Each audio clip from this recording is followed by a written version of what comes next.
இதுல வந்து நம்ம எல்லாருமே தெரிஞ்சுக்க வேண்டியது, எல்லாருமே யோசிப்பாங்க என்னன்னா, கோவத்த கட்டுப்படுத்து அப்படின்னு சொல்லுவாங்க. ஆக்சுவலா அது ஆங்கர் மேனேஜ்மென்ட்ன்னு சொல்லுவாங்களே தவிர, அது ஆங்கர் கண்ட்ரோல் எல்லாம் நம்ம யாருமே சொல்ல மாட்டாங்க. ஏன்னா ஒரு கோவத்த ஒரு இடத்துல அடக்கணும் அப்படின்னு பார்த்தீங்கன்னா, அது இன்னொரு இடத்துல வெடிக்கும். வெளியாகும்.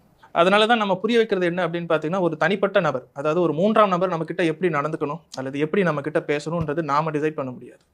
நாம அந்த சூழ்நிலைக்கு எப்படி நடந்துக்கலாம், அப்படி எப்படி பேசலான்றது நம்மகிட்ட இருக்கு. ஸோ இத வந்து முதல்ல ஐடென்டிஃபை பண்ணணும், நம்மளுடைய உணர்வுகள. முக்கியமா ட்ரிகர கண்டுபிடிக்கணும்னு சொல்லுவாங்க. என்னென்ன காரணியில நம்ம உணர்ச்சி வசப்படுறோம். உதாரணத்துக்கு நமக்கும் அப்பா, அம்மாவுக்கும் சொல்லக்கூடிய வார்த்தைகள்ல வந்து சண்டை வர்ற மாரி தோணுதா? அல்லது நமக்கும் படிப்பு சம்பந்தமான ஒரு விஷயங்கள இன்ஸ்ட்ரக்ஷன் குடுக்குறப்போ, அத ஃபாலோ பண்ண முடியாத ஒரு விஷயத்துல கோவம் வருதா? அல்லது ஒரு டிராஃபிக்ல ஒரு விஷயங்கள் வந்து சரியா சில பேர் ஃபாலோ பண்ணாதனால கோவம் வருதான்னு இப்படி ஒவ்வொரு காரணங்களையும் வந்து பார்த்தீங்கன்னா, நம்ம ஐடென்டிஃபை பண்ணணும். முக்கியமா நம்ம பேசும்போது இன்னொருத்தருடைய மனச காயப்படுத்தக்கூடாது அப்படின்ற ஒரு விஷயத்திலயும் வந்து ரொம்ப தெளிவாக இருக்கணும். அண்ட் முடிஞ்சா அவங்க வந்து மெடிடேஷனும் போலாம், அல்லது மெடிடேஷன் ட்ரை பண்ணலாம். ஏதோ ஒரு வகையில யோகா